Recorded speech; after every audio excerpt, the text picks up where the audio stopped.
one. We are live right now with the legendary John Robb. The last time I spoke to you, you were taking us on a tour around Manchester, and it looks like we may be getting some more of the same.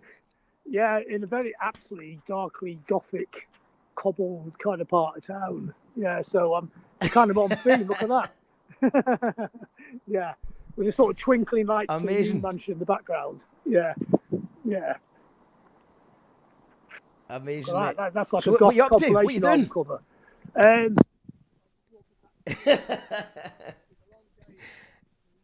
Yes.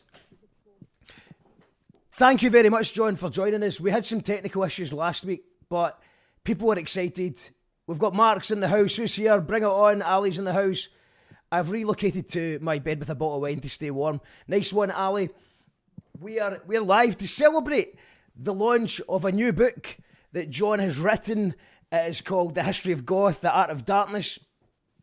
And what made you want to write this book?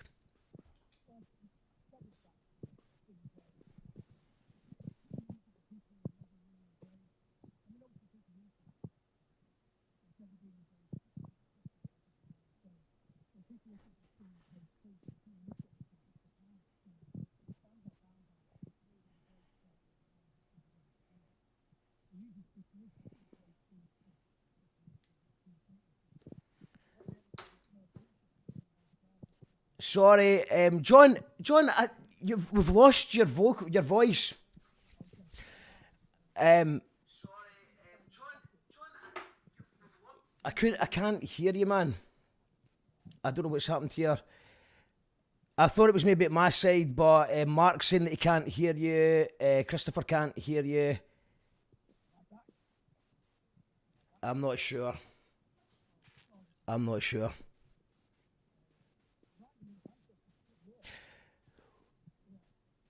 Yeah, Bryce saying it as well. Yeah, it looks like we've got another technical issue here. I don't know if you can hear me, John, but I think what the best thing to do is if you log out and log back in again. And oh no, that's you. Okay, let's try that. Yeah. I hear you now. Am I back? Okay, we'll just pretend that never happened. What made you? Right. Okay, man.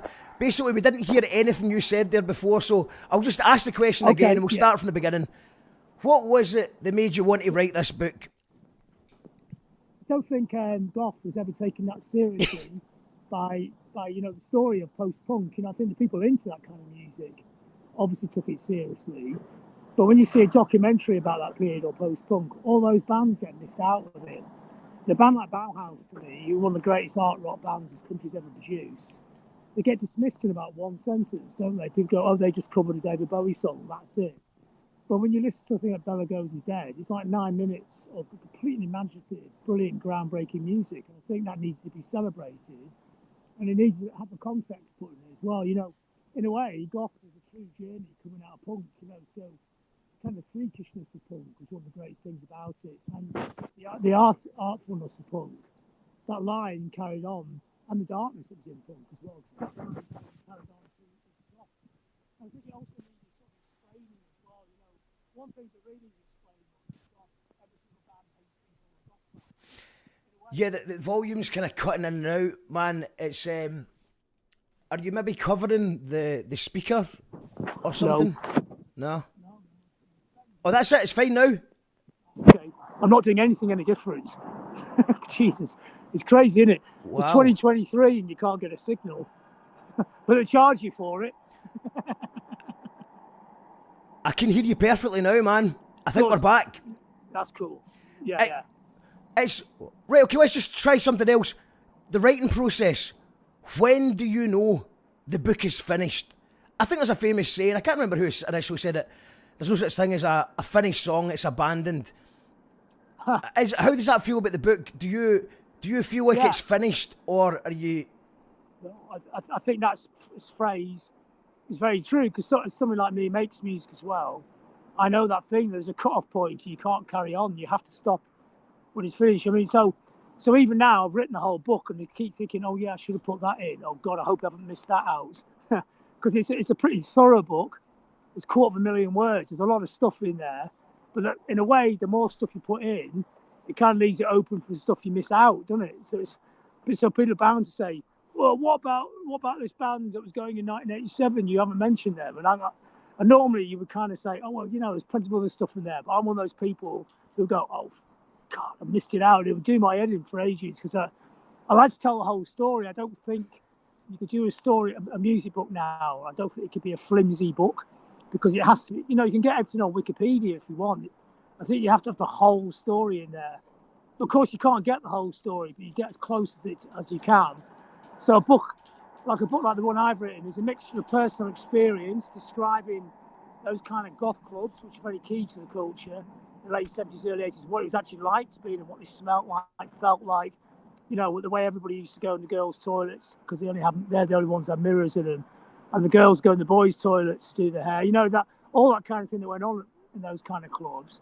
But you also have to have the facts and the history as well, because the book starts with the fall of Rome and then runs through all the romantic poets, people like Lord Byron, because I think that's all part of the story. I think, in a way, every generation deals with the blues with the technology that's at hand. So whether it was writing poetry in 1850 or 1820, or it's doing electric rock and roll in the post-punk period, or being an Instagram influencer now who put pictures up dressed in goth clothes with no music, they're all equally valid ways of dealing with the attraction and the embrace of melancholy. If we go right back to where did goth begin, in your opinion? Where did it all begin? The first band to be called a goth band or a gothic band was the Doors. When they played their first gig in New York, they were reviewed by a reviewer who said the Doors, I can't remember the exact quote now, but he says that they sound like they have a gothic overtone to their music. And the other quote that they had in that review, which I actually really love, is the Doors reflect America's fascination with violence back at itself, which is such a great quote. And then there's a gap after that. The next band to be sort of described as gothic, it's almost within weeks of each other, was Joy Division and Susie and the Banshees in reviews in the music press. So then it was kind of a phrase that was kicking around for a bit. But then we used to go to alternative clubs. I'm sure your listeners remember this. They weren't called goth clubs. They were like alternative clubs where they played like the Banshees, Joy Division, Bauhaus when it came out. And in a way, goth was a retrospective term for a scene that was already there. So, people already had the style, the look, the kind of ideology and the soundtrack. But it was called alternative music. So groups like the Fall were in there, or the Cramps. I've written about the Cramps in the book. And the Cramps were never a goth band, but they're massively popular in goth clubs. So for the goths, they were totally embraced. You could dance to the Cramps, and they had that kind of. There was a darkness of Cramps, but also a dark sense of humour, which is kind of very goth as well. Because goth was never loads of people moping around, being really miserable. I mean, there was definitely a strain of melancholy to it, but there's also a sense of humour to it as well. It was fun, wasn't it, going to those clubs? Everyone looked sexy and cool and stylish, and I'm pretty far out, like all the great pop cultures and great pop music should be. And what was your first introduction to it? I mean, when do you remember being aware that the scene was there was a scene happening in front of you? It's small increments, isn't it? I mean, I think one record that's been really overlooked over the years is Susie and the Banshees' first album. I think it's an incredible record, sonically, the sound of it. Kenny Morris's drums using all the toms, that becomes a goth signifier. John McKay's guitar, that sort of glass sound that he had, which is before Keith Levine, he had that sound first. And just the atmosphere of it as well, the starkness of it, the minimalism of it, the sound of it, everything about it, and the way the band looked as well. I mean, this is like 77, 78, this is before there was a goth scene. But they're already creating templates, and early Adam and the Ants is in there as well. I think it's interesting, Adam, isn't it? Because in a way, the early Ants, because it was such a heavy-duty, theatrical kind of thing, they were definitely planting the ideas of goth. And then when Kings of Wild Frontier was number one for 13 weeks, it kind of brought a whole new generation of young teenagers into the idea that pop music could be a bit more freaky. And that became the next generation of goth. So Adam's kind of like both ends of it, really. He's there at the beginning, and then he's kind of opened the floodgates for the next part. And then you get really interesting journeys like The Cure. and Joy Division as well. So when Joy Division's first album and the Cure second, third albums, they were called raincoat bands, weren't they? I don't know if anybody's old enough to remember that. So because they wore long raincoats and because it was cold and miserable all the time, and that was raincoat music. So because Robert Smith used to wear that green Mac for like years, didn't he? So and then when they did Pornography, I think in a weird way that was them embracing goth, because goth was kind of floating out of the clubs then. They were going to the Batcave at the time, and the Batcave wasn't the first goth club. It's the Phono and Lee's actually the first goth club, but all the pop stars went to the Batcave. So I think those ideas, and also Robert Smith being in the Banshees for that period, it kind of infused them with new ideas. So it sort of became their own take on this kind of culture that's coming through. But it wasn't called goth. And then, so for me, all that stuff's floating around. And then there's other bands coming in like Southern Death Cult or Early Cramps, you know, kind of freaky stuff. Because I think coming out of punk, you were trying to get your hit of freakishness. The Pistols are amazing because John Lydon looked like an alien. You've never seen anybody look like him. It's hard to remember this now. But at the time, you never saw anybody just looked as amazing as him. You know, so he didn't even look real. And you're trying to get the next hit of that. Like, what's the next thing that's so freaky you could get into it as well, you know?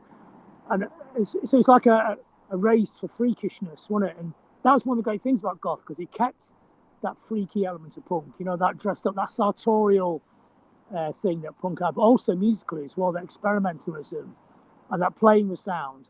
And I think another really important thing which I write about in the book is that goth was really influenced by black music, you know, not just black in nature and dark in nature, but actually black music like disco, funk and dub.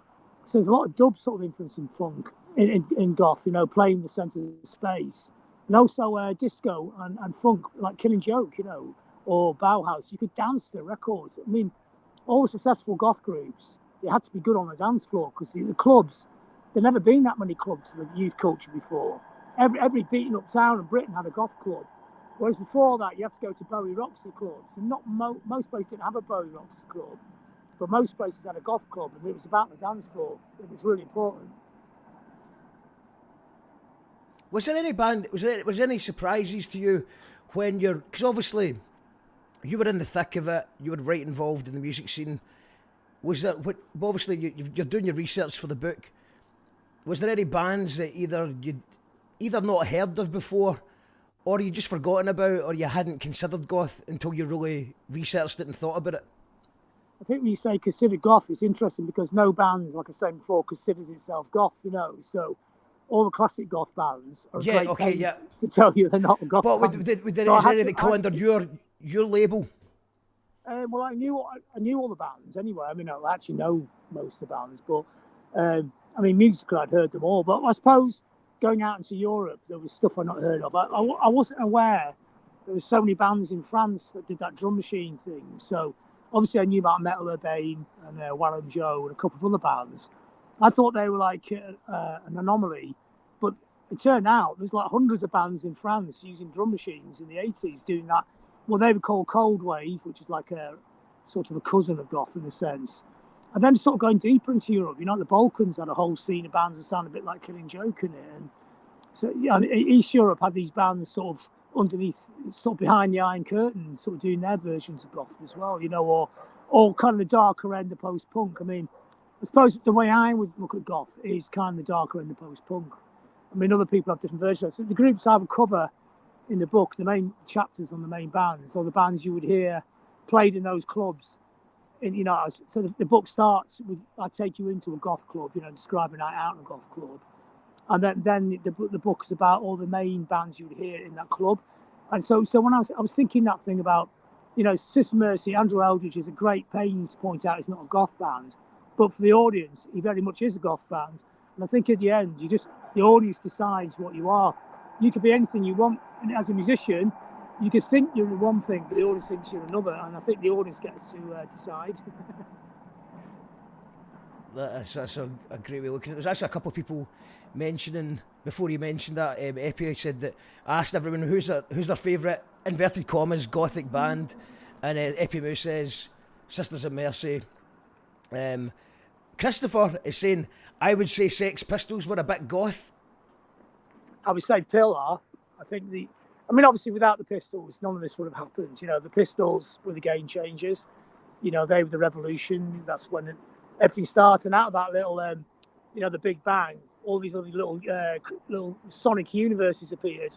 The Pistol started it, and I think that what John Lydon was then, Johnny Rotten at that time, that the freakishness of him, and also that as the 4-1 sang, the white crap that answers back. I think that's such a great line, and that thing and also embracing really artful ideas and making them popular so we could all understand them does feed into Goth.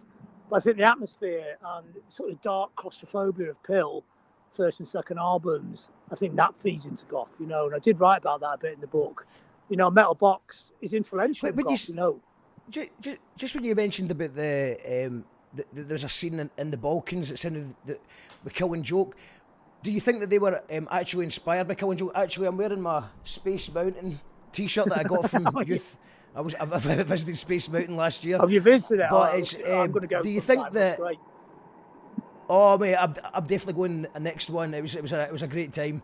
I recommend it. But do you think that the Balkans scene was inspired by Killing Joke, or did this somehow appear of its own volition? There's definitely an influence Killing Joke. In fact, the first band that went to the Balkans to spark the punk scene in the Balkans was the Stranglers. They played there late 77. It was the first punk gig in the whole of the former Yugoslavia. And 4,000 people turned up and the whole music scene started at that point. I think we sort of tend to forget sometimes in that period, 60s, 70s, 80s, just how influential British pop culture was. Everyone in Europe was kind of looking for their cues from what was going on here. So when a British band would play, British bands would play in Europe, and it'd be on the poster from the UK. You would be on the poster. We still do great stuff, and we still do have a clout abroad. But that time is a big deal, So a British punk rock band playing in Yugoslavia was almost the start of the revolution. So their idea of punk was coming out of the Stranglers, and the Stranglers' idea of punk, and we love the Stranglers, it's a genius band, is quite it's quite warped, isn't it? It's kind of psychedelic and weird and odd and quite dark, actually. And in a weird way, the Stranglers are also... Do you think that's because the weather's so bad in Britain? Yeah, it's fucking freezing here. I think it's the grey skies. I think the weird thing is now that Goth is really popular in warm places. The Mediterranean, Brazil or LA, there's massive Goth scenes. So it's kind of moved into a different climate. But I think it doesn't help, does it? That it's funny when I was writing the books, you look at the political and social situation in Britain at the time, and you think the country's on the verge of a nervous breakdown, everyone hates the government, and it's really corrupt, and it's really rubbish, and there's a threat of nuclear war. And you think, thank God those days are over.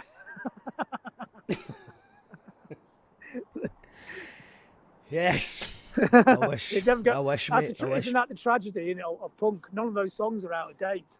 If you're 15 and listen to any songs from that period, 76 to 82, you just think the lyrics are written last week. It's sadly just as topical as ever. When just going back to the sort of writing process a little bit, I'm curious. As someone that's I've started writing books, but I've got a low concentration span.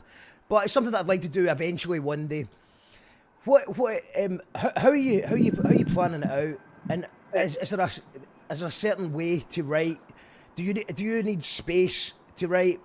Or do you like to go into a coffee shop where there's a bit of a bustle in the background? I sit in a cafe all the time and write. So if I'm at home, I'm easily distracted. I think I'm in a cafe. I quite like it. You meet people walk past and sit down and say hello, but that gives you your break. And so it's not, if you're at home, you kind of potter around quite a lot, don't you? I think you need discipline. It's really important to discipline yourself to make sure the thing gets done. I think you need an idea, a structure of what the book's going to be, and editing is the key. So it's like, in a way, it's like mixing a record. It's a really important part. And editing is really boring. So you have to go over the book about 100 times, reading it out loud. That's what I've learned over the years. Were you tempted to get, obviously, yourself, when you're making a Membranes record or whatever, you get someone else in to master the record. Usually, most bands will do that anyway. Did you feel tempted to get another editor in to have a look at it? Oh no, I had a team of editors. I mean, there was one good thing about running a website. I have a team of editors in my website, and a couple of them, 2 or 3 of them actually helped me edit the book, which is completely brilliant of them to do. So we did it between ourselves like a little tag team. And thank God, because it's a big book. if it's 50,000 words, I could have probably done that myself. But I think it's good to get somebody else to read it, because a bit like a record, you have no idea if it's any good. You know, you could do it, you listen to it so much, or like making a book, you read it so much, you think, is this actually any good? It doesn't make any sense. So when somebody else reads it, I mean, it's like, you know.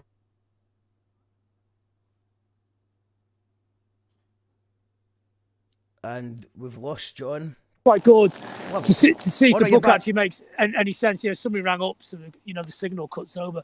So it's good to see if the book actually makes sense in somebody else's eyes. So I was sending it out to a few mates to read bits of it and chunks of it as well. Yeah. Did what's when you're when we said at the start, when do you know it's finished? But I couldn't really hear you because we had a bit of a thing. Oh, when you kind of know it's 99% finished, but there's always little tweaks. I mean, I could probably sit there and tweak it for the rest of my life. You know, there's bound to be a couple of typos in there. There's bound to be something missed out. There's bound to be a couple of like glaring errors. I probably, when I was writing something at 4 a.m. and I couldn't quite concentrate or something. But you know what? Every rock book's like that. You know, you can read every single classic book about music, and music's quite a weird thing to write about. It's a very dense subject. And I'd imagine probably most history books have lots of mistakes in them as well. You know, not lots, but, you know, a handful of mistakes. And you just hope to pick them up on the next edition or whatever, you know. So I think it's trying. I mean, I like to get the detail in. I like to get the detail right because I'm a perfectionist. But in the end, I think if you capture the spirit of the thing, that's kind of important as well. And I think that's the thing about music and culture writing. It's like you doing your radio show. You're trying to capture the spirit of the records when you talk about them.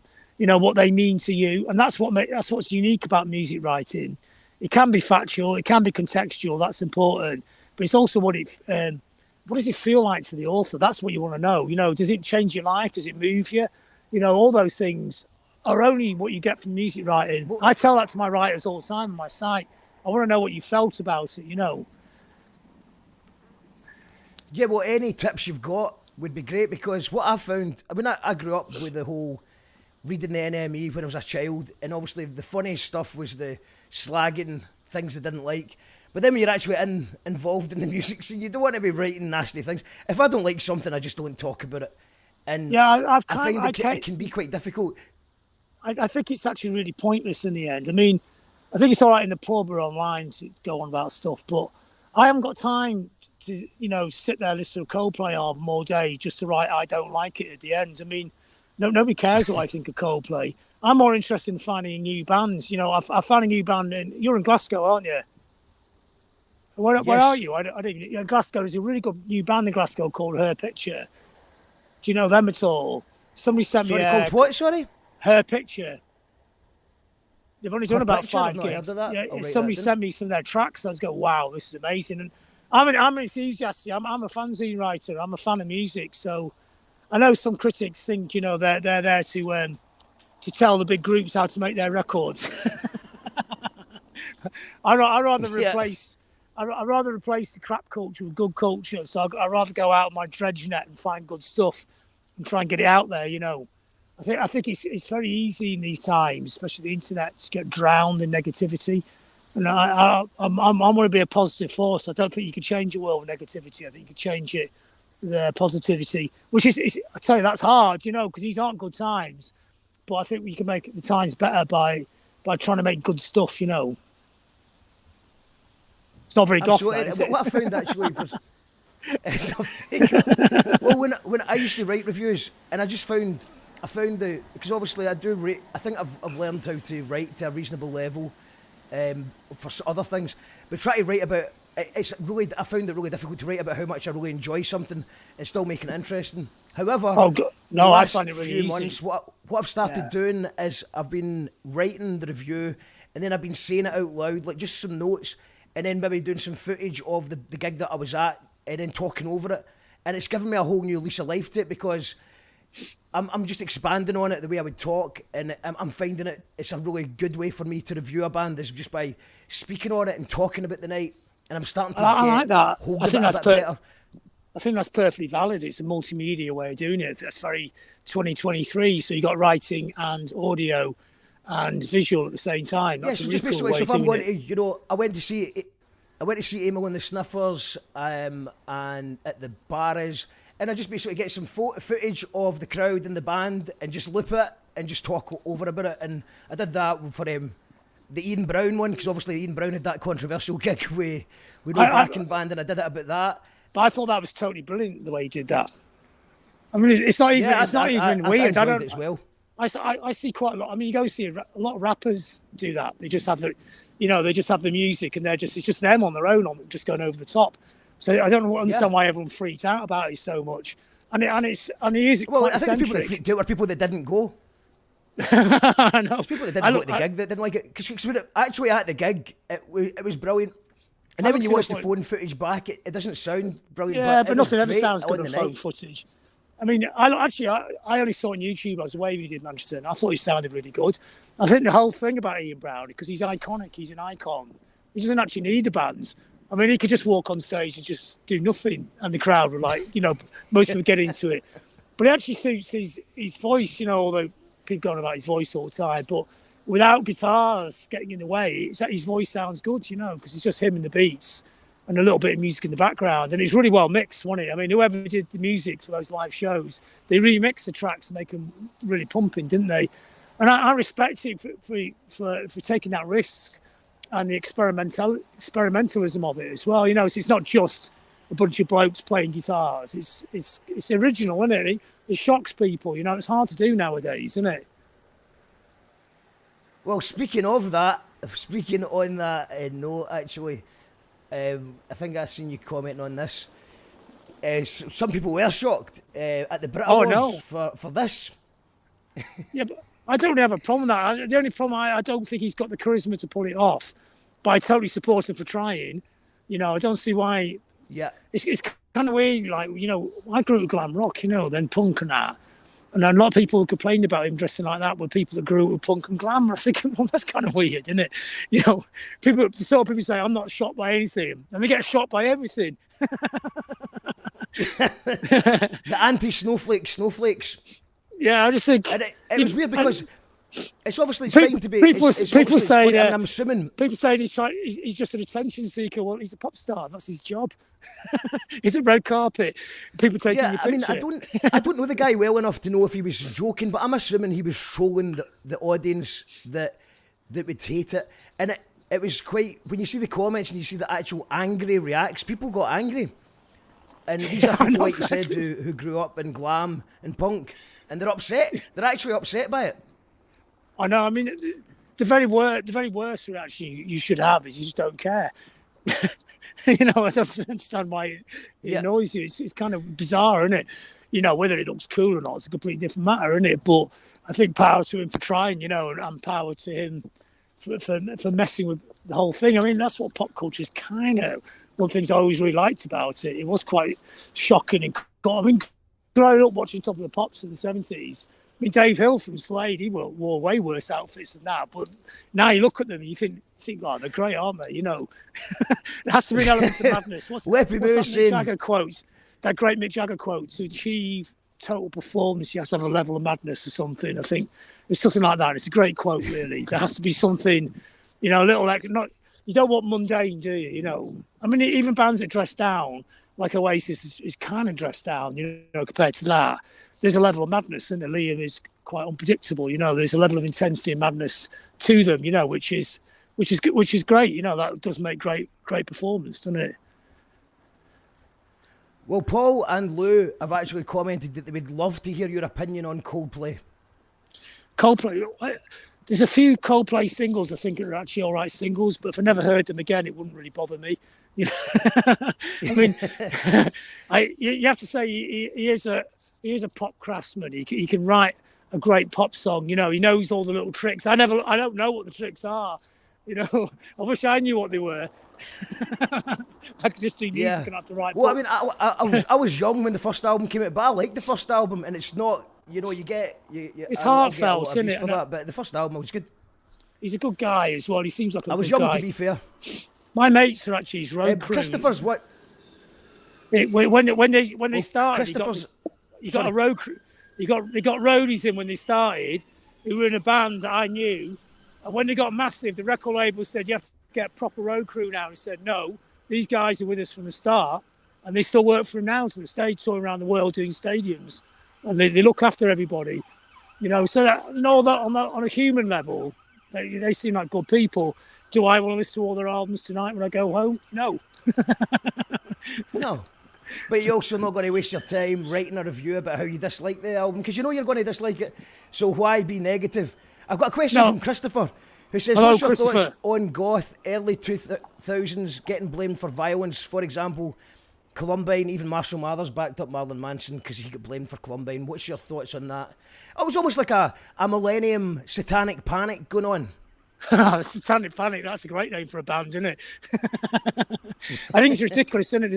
There always has to be a folk devil, isn't there? You have to blame everybody apart from what the problem is in the first place. Easy access to guns, parents who don't give their kids love and attention, a society on the verge of a nervous breakdown, which is like America, a society where men are meant to be like really macho, and then just leaving these kind of disillusioned kids, leave them to rot really, and all that anger building up, and then it all explodes, and then they blame like a pop star. Of course, culture influences things. Everything influences everything else, but it doesn't influence people to go and shoot somebody. And he's proven in the end, that it wasn't Marilyn Manson. But then he got away with that one. Then in the end, he completely sort of blotted his own copybook, didn't he? Because he turned out to be a completely awful person himself, didn't he? which surprising. But I read his book and I thought, oh God, is he made half of this up? That sounds repulsive. The way he's acting on the road. But then rock and roll is full of probably horrible, slimy people for years, isn't it? But it doesn't make you want to go and shoot somebody, does it? So it's a very easy thing to blame. The number one folk devil of the time in the country, wasn't it? That'd be like blaming Grimm's fairy tales, which are full of or the Bible. The Bible's full of people killing each other, isn't it? In the end, the Bible ends up with the complete destruction of the planet Earth, doesn't it? So we're going to blame that for every single war. Well, we could actually. Epi Boo's got a question for you. He's asking, can I ask where you at? Where's John walking about? I'm on Deansgate in Manchester. Do you know Manchester at all? Just by the massive new towers at the bottom of Deansgate. Yeah. So not that far from where the Hacienda used to be. Are you nearby? Amazing. Yeah, well, we've got... I'll put a link in the comments, because the last time John was on the show, it was daytime, and we got a full tour, but it's a bit dark tonight. Also, sorry if I occasionally sound like I'm talking over you. It's because there's a bit of a delay going on, so I'm not... Oh, that's cool. Over. It's just there's a wee bit of delay sometimes. We've got a question from I've seen things, I think it's Kenny. John, my pal, the late great Big Jake from Alabama 3, always talked about you and told me a story about you, him, Bill Drummond, Marquis Smith, one night in a pub. Love the book. Oh, yeah. Well, of course, I know all those guys. Bill Drummond's an amazing guy. Well, Jake's amazing as well, isn't he? Yeah. He's far smarter than he lets on. He's like super intelligent. Absolutely. Jake was a very, very smart guy. And Bill Drummond's a genius. He's just one of those people... you get those people who understand pop culture and how it works and how you can deconstruct it and put it back together again. And conceptualist, like an artist, proper artist, He can't play anything. He can't make music, but he creates situationists, create situations where things happen. Like Tony Wilson was. Those kind of people. Those people fascinate me. Yeah. Yeah, I'm just going to give a wee shout out to the documentary, if everyone's not seen it. It's Who Killed the KLF. It's out now on Now TV. I watched it on Now TV. I think it's on other things as well. But it's amazing, isn't it? It's amazing when you deconstruct culture and what.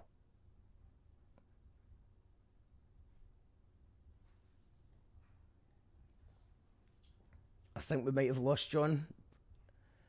We've temporarily lost John. I'm sure he'll be back in a second once his signal gets better. But yeah, you're back. I'm back. Yeah, Sorry, we got as far as deconstructing culture. Yeah, deconstructing pop culture and then putting it back again, and also making it really feel like it means something. I think KLF was quite a brilliant construction, wasn't it? And then on top of that, they ended up making these brilliant pop records and having massive hits around the world. I mean, that should have just been some like weird cult bands, but they had top 20 hits in America. That's real genius, isn't it? And we had John Higgs on the show last year, who did the great book, The Band Who Burned £1 Million, the KLF book, which is what I listened to as an audio book, and it's one of the best audio books I've ever heard, ever. A lot of the time, when I try to listen to audio books, because I don't have enough time to read books as much as I'd like, an audio book's a good way to sort of do it on when I'm travelling about or cycling. But a lot of the time, it's let down by a narrator who is just too smug or too posh, or he's not. It ruins the book for me. But John Higgs is so good at the narrator side of things, and the book, what a story. And I'd recommend the documentary. Check that out first if you like that, which I'm sure you will.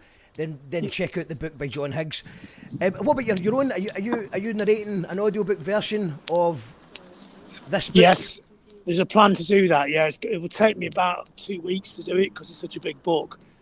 Yeah, because you can't. I mean, I actually did a bit of an audio book for somebody else the week, and it takes longer than you think. You think you could just read it straight through, but of course, as you're reading, after about 10 minutes, your concentration goes a bit, and you trip over a word, so you have to sort of stop and start again. So it's a lot of messing about, but I'm definitely going to do it. We're just trying to get it set up at the moment to go and do it. Well, a shout out to Murphamish, who will probably be mastering this audio to make it sound a bit better for an audio release, and he does audiobook recordings. So I've got quite a good insight into how he deals with it. So if anyone's wanting to do audiobook recordings, or yourself, John, if you happen to be in Edinburgh, it's just near the airport. It's at soundsound.co.uk, and he does a great job on it. And we just had coming up to, Dan McGarvey, he just recorded his audiobook as well. Okay, yeah. I mean, it's quite a thing now. Everybody does them, don't they? Yeah. But I'm coming up to Scotland to do a couple of events for this book. So I'll be in Glasgow in April. I'll be in Mono in Glasgow. And then I'll be in Edinburgh. What date? I can't remember the top of my head. I think it's a Wednesday and it's about April the 12th-ish. I can't remember exactly. Is it on your page yet? I'm going to put it up once we've got it all confirmed, because we're just trying to get... There's a really cool guest. We're just waiting to see if he's around or not. And if he could do it, then we can make it to a whole night. So we'll do the book thing and a bit of a signing thing, and then we'll just play a load of records and have some really good fun. Yeah. Amazing. And Mono's a good venue for it as well. Oh, it's great, isn't it? I mean, Glasgow's got loads of really good stuff now, hasn't it? Loads of good little spaces and little cafes and stuff. Yeah, it's Glasgow's like Manchester's like... it's like its little twin, isn't it? Like defiant cities, isn't it? Absolutely. I mean, we did quite a lot of gigs with the Moods, where they'd come up to Glasgow and we'd go down to play Manchester. Oh yeah, I know those guys. It has a very Glasgow feel, very friendly but dangerous as well. Yeah. Everyone's really nice to you, but you definitely could get into a fight if you were looking for one. I'm also very arty and but not poncy. I actually think really friendly as well. I think in Glasgow you can go in a really rough pub, and even if you're English, right, you go to a really rough pub and everyone just looks after you. If you go in doing the big I am, then you deserve to get slapped. But if you just go in, exactly. you just sit in the corner, and everyone goes, "Yeah, you're right, mate," and all that kind of thing. That's happened to me loads in Glasgow, going off the curve a bit. Yeah. Let's go in here. What's this place like? Where did you end up? Can you remember the name of the pubs? Can you remember? No, I remember I was about 3 years ago. And I remember just going on the edge of the centre, just going in some. I like those kind of really mad saloons that you don't really get in England. I mean, I don't drink. I'm just fascinated by them. These places that don't seem to have any windows. You just go in there, you think, what's actually in there? You kind of go in, and you get these kind of mad conversations, which are really great. Yeah. Manchester bands, is there anything new coming out of Manchester that we should be checking out? There's a really great punk grime thing. This woman called Wanda, Oneda. She's got a debut single out that's really ace. So it's quite percussive, and she just does her thing over the top. So it might be something that people can connect to who don't normally listen to that kind of music as well, you know. There's a whole, I mean, there's loads of bands. Wanda, W-O-N-D-A, did you say? Wanda? O-N-E-D-A. O-N-E-D-A. Oh, Wanda. Got you. Yeah. It's like a little punk. Yeah. Yeah, cool. I've got that lined up. That sounds good. Sounds like my street. And what about membrane stuff? Just need to get around to working on the next album. We've got a pile of songs. Just need to finish them off, really. Yeah. Just any gigs so coming busy up? with the book. Some festivals, and we did a lot of gigging last year. So we toured Europe with the Stranglers, and then we did the Chameleons tour as well. So we were up in Scotland last year. It wasn't that long ago. And then we did that European tour, the Stranglers, which is great as well. So we got kind of gigged out in the end. And also, I had the worst flu on that tour. God, it was hideous. It's worse than having COVID. When I had COVID, I didn't even have any symptoms. I wasn't even ill. Did you got COVID, but it wasn't a bad one? I got it, and I didn't even know I had it. Yeah. Jigsaw Tiger saying Mono's great, Big Joni in there was superb. I was at that gig as well. Big Joni did great. Yeah, it's a great place. I mean, those places are so valuable, aren't they, in the culture? You know, that's what keeps the whole thing going, isn't it? Those shops where run by people who are really into music. You know, you go in to buy one record and come out with another 10, isn't it? You know. And also got the Louder Than More platform. We kind of briefly touched on that earlier on with the music reviews and stuff. I mean, and that's really important because I think I told you the last time I was on. It's like when we, as an independent band, with unsigned, with no budget, we got a 9 out of 10 on your website, and that just gave us a bit of credibility. That because it's just impossible to try and get into Rolling Stone or Pitchfork. You know, I mean, it's not impossible, but it's.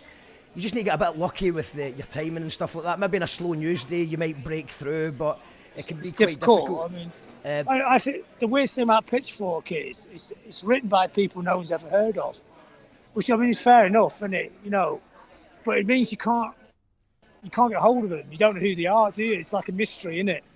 Whereas with my side, we're all quite easy to get hold of. You know, you just go on Facebook and find us. You know, we're at gigs, but Pitchfork to me seems like it's kind of it's like a mystery thing, you know. It's like I look at all the people who write for it and think, who are you? I don't get the context of it at all, you know. I mean, it's well written, but it doesn't feel like part of the culture or the world that I live in at all, you know. But it's good. I mean, it's good that the writer gave you 9 out of 10 because I think it's very key that I think a band that's on the outside. I always think the most important thing you can ever get in a band is your first review with somebody's really encouraging, you know, because like I said before about the book, you don't even know if it's any good or not until somebody else says so, do you? So the first time somebody actually appreciates what you're doing, it gives you a context of what you're doing as well, doesn't it? Absolutely. And it was really important. And you know, an appreciation, and you could take quotes out of it and go to other people and try and get more press. And I think it's an important part of the process, isn't it? You know, because everybody writes my site is a fan, you know, so that's what we try and do. We try and encourage things. I think as a writer, you're not just doing reviews, you're trying to make things happen. You know, you're willing these bands on to get somewhere and change the culture and make it better, aren't you? That's, you know, you could go and review the gig, and also you can get in touch with the band and say, why don't you speak to this person over here? They could put your record out, or they could give you a gig here, or you could get one. So we kind of like, we do a lot behind the scenes stuff and help people as well, connecting people up. I think that's about, to me, a modern music writer is not just a writer writing reviews. You know, I'm sure you do this all the time yourself. You say, why don't you play with that band and try and connect things, you know, make things happen. Prodding your way. Sometimes you just hear. Sometimes you can't do it with every band, but sometimes you just hear a band like this Wonder that you've talked about. I've not heard that yet, but I might listen to that after the show and go, that sounds similar to something that someone else is trying to do from a Glasgow perspective. Why don't, you know, they could maybe do a gig swap, they could maybe help each other. And there's definitely little scenes brewing And it's such an interesting time we're living in. It's obviously harder and harder for artists to break out properly, but it's so many pockets of interesting scenes happening and lots of cool, weird stuff going on. So it's great to... Every city's got it going on. So it's great to connect people and tend to the grassroots. Yeah, First review is very important for support, especially if you're DIY act. So much of your own time, effort and love has been put into your project. That's Jigsaw Tiger, by the way. I'll definitely send you her tunes over. She's fantastic. Angela wants to say, really enjoyed your gig in Glasgow supporting the Chameleons. You were awesome. Oh, thank you, Angela. It's a good night, that. I mean, we met loads of good people. You know, of course you do. It's Glasgow. Yeah. Yeah. Well, I'm not going to keep you too long, man, because we've got another show at 9 o'clock, because we've got, I don't know if you know Captain Barrett, he was the music programmer for Boomtown Fair for the last 10 years. So he's brilliant. He's got a very eclectic tunes, hip-hop, dub, drum and bass, bashment, just a bit of everything. From 9 o'clock, it's in the wild in front of a live Glasgow audience from 9 o'clock to 10:30. So if you're wanting some tunes, please do join us for that.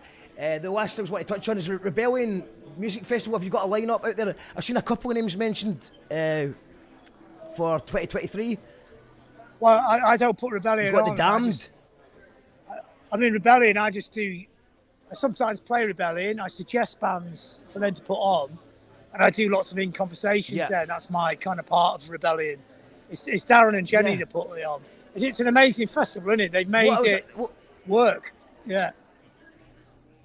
It's an incredible festival. I've never been before, but I thought it was amazing to see. The reason I brought Rebellion up was to see if he managed to catch Pete and Diesel. Oh no, yeah, but I know what you mean. Pete, I think what's great about Rebellion. I was surprised that they played a punk festival and they got such a good response, because obviously it's a bit different from your typical because really, I mean, I know some punks just like punk, which fair enough. It's up to you what you like. But most punks are music fans who, like me, you know, I'm punk, changed my life. But I like lots of music, you know, I like lots of types of music, and I'm really open-minded to music. So Rebellion is a lot of people like me there who like a lot of different stuff, you know. I mean, don't forget that reggae is a really important scene in punk. So when Bob Vylan played last year, initially I think everyone thought he just played in a small room to the people like weird stuff. He ended up doing. They moved him up to the main stage at 1 a.m. He was absolutely rammed. You know, he's like King of Rebellion now. I've seen the photographs. It's amazing. I mean, his record's great, but he's moved. He's now his live shows like that record on steroids. You know, he's gone through the roof. You know, it sounds amazing now. He's going to be huge, which he should be. Yeah, and it shows that people's taste is way more eclectic. You know. If you've got the vibe of punk, you don't need to have all the sounds, you know what I mean? It's something very punk about. I mean, Bob Vylan has a punk edge to what he does, but it's not guitar, bass and drums. I mean, yeah, he's got drums, but it's not like 4/4s, you know. So you can have punk and grime and mix it together. As soon as I heard We Live Here, I was like, this is punk, but it's completely unique sound I've never heard. You know what? It's just good. At Rebellion as well. Yeah, it's just good. It's defiant. You know it's good instantly. Yeah. It's the first time I heard him. Everyone got into him because he had the Crass t-shirt on, which is what a cool thing to do, you know. So like Rebellion's like that. So it has a core of second wave punk bands. Great. All those bands should get a festival gig every year. But it also stretches the fabric as far as it can. You know, I'd love to get Sleaford Mods on there. I think it'd be great, but I think they're probably too big now. I know they'd like to play it at some point because... Well, Jason, obviously from Moz, loves second wave punk, doesn't he? It's one of the musics he's into, you know. Well, I've got a band I'm going to send you. I had a show just before you. I was talking to Iona, who were trying to save the Govan docks that are about to get gentrified, and I played a song which I think you'll really like. It's punk, Sleaford Mods, Glaswegian. It's a bit of everything. That sounds good. They came out of the post-COVID and they're smashing it, man. They've only played definitely sounds good. They're crazy. I was in Govan. I'll send you a link to that, man. I was in Govan last year, actually. I was staying there during COP26. Somebody had a flat there staying, so I've got to know Govan quite amazing, well. Man. I put in Sheedra the Gun. I put in a couple of gigs for the COP26 coalition, which is with Sheedra the Gun and a few good bands on it. I've got a question. I've got final questions, guys, before we go. April at Mono sounds good, says Paul. Angela says, will your book be available in April at Mono? Yeah, will it be available in April? Yes. If you want it now, you can get it a pre-order. If you go to the Membranes Bandcamp, there's like a little link for the book, so you can get it now. Then you'll get it posted out in 3 weeks. We'll have some copies in 3 weeks. Yeah. I've got the Bandcamp link here. I'll just post it in the comments. It's in the bio for anyone watching this on YouTube. If you're watching it on Facebook, Twitch or Twitter tonight, then stop doing that and watch this show on YouTube, because it sounds better and it looks better on YouTube. If you're watching YouTube, remember to hit the like and subscribe button. This is the link here. Go and order John's book. I'm excited to read it, mate. I'm going to put a wee order in tonight myself. And thank you very much. Good luck with the book. And I'll see you when you get to Glasgow in April. Defo, yeah. We'll keep in touch about that, and I'll see everybody there. They think let's all hang out and talk music and have a good time. Thanks for your time. It's always great to speak to you. Amazing, mate. Thank you, John. Yeah. All the best, mate. Catch you. Bye. That's John Robb. And go and get his book here. Pre-order the book from here on the Bandcamp page. I'm really excited to read that. I'm going to just put a wee link in the comments as well to Club Anywhen. So every Wednesday night at 8 PM, we normally stream live from the Club Anywhen studios, which is the exploration, the multi-dimensional exploration station, as it's called. But tonight, for the first time, we're taking Club Anywhen into the wild. So I'm going to put a wee link here if you want to join us for a dance. So this is the link. Go here. So this is the link here. It's in the comments.